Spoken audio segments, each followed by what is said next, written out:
नमस्कार दोस्तों, आप सबका स्वागत है। सोमवार का दिन शंकर भगवान को समर्पित होता है। आज के दिन भक्त भोलेनाथ को प्रसन्न करने के लिए विशेष पूजा अर्चना करते हैं। कुछ लोग आज के दिन व्रत भी रखते हैं ताकि शिव की विशेष कृपा प्राप्त की जा सके।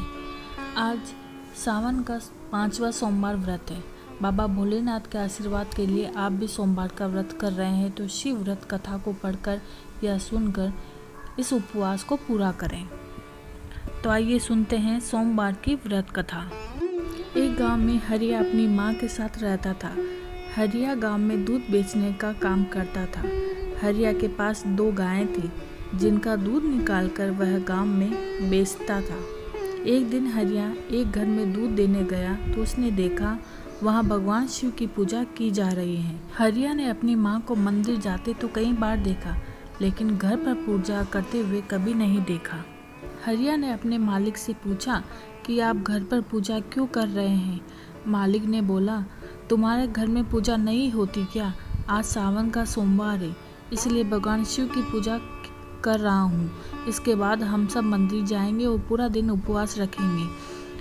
हरिया बोला, माफ़ करना मालिक, लेकिन मैंने कभी पूजा होते नहीं देखी। मालिक ने बोला, हरिया तुम्हें भी भगवान भोलेनाथ की पूजा करनी चाहिए। उन्हें जल और दूध चढ़ाना चाहिए। इससे भगवान भोलेनाथ प्रसन्न होते हैं और उनकी कृपा हमेशा हम पर बनी रहती है। हरिया बोला, मालिक मैं आज ही अपनी माँ से इस बारे में बात करता हूँ। हरिया वहाँ से सीधा अपने घर जाता है।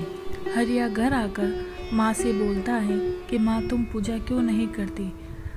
बेटा मैं मंदिर में पूजा करने जाती हूँ। घर में पूजा इसलिए नहीं करती क्योंकि एक बार घर में पूजा करते समय एक सांप निकल आया था और उसने तुम्हारे पिता को काट लिया था, जिसके कारण उनकी मृत्यु हो गई। हरिया बोला, लेकिन माँ इस तरह तो हम पर कभी भगवान भोलेनाथ की कृपा नहीं होगी। इसका कुछ तो उपाय करना पड़ेगा। माँ बोली, बेटा मैं तेरी जान खतरे में नहीं डाल सकती। अगले दिन हरिया गांव के बाहर एक साधु बाबा के पास जाकर उन्हें सारी बात बताता है। साधु बोला, बेटा भगवान भोलेनाथ तुम्हारे परिवार से रुष्ट हो गए हैं। अब इसका एक ही उपाय है कि तुम्हारा विवाह पक्का किया जाए और विवाह के बाद तुम्हारी पत्नी तुम्हारे घर में शिव जी की पूजा करे। यदि वह सच्चे मन से पूजा करेगी तभी तुम श्राप मुक्त हो सकते हो, लेकिन इससे तुम्हारी जान को खतरा है। हरिया बोला, कैसा खतरा है बाबा? साधु बोला, बेटा यदि तुम्हारी पत्नी द्वारा पूजा करने पर शिव जी प्रसन्न नहीं हुए तो हो सकता है वह सांप तुम्हें डस ले, लेकिन तुम यह बात विवाह से पहले लड़की को बता देना। यदि वह यह सब सुनकर विवाह के लिए तैयार हो जाए तभी आगे बढ़ना। हरिया ने घर जाकर अपनी माँ को सारी बात बता दी। माँ ने गाँव में जाकर हरिया के रिश्ते की बात की, लेकिन किसी ने भी अपनी कन्या का विवाह करने से मना कर दिया। हार कर हरिया की माँ घर पर आ जाती है। अगले दिन हरिया दूध बेचने गांव की ओर जा रहा था, तभी उसे किसी के रोने की आवाज़ सुनाई दी। उसने पास में जाकर देखा तो एक बुढ़िया बेटी रो रही थी। बुढ़िया बोली, बेटा मेरी बेटी विवाह की योग्य है। अंधी होने के कारण कोई उससे विवाह नहीं करना चाहता।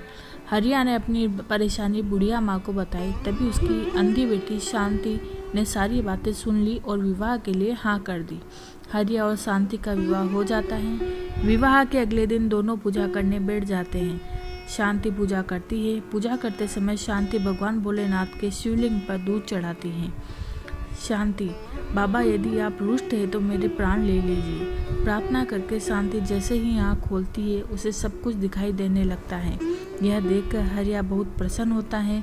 उस दिन से दोनों भगवान शिव की पूजा करने लगते हैं। जिस तरह भगवान महादेव सबके कष्ट हरते हैं, उसी तरह कथा सुनने वाले और पढ़ने वाले के सारे कष्ट हरे।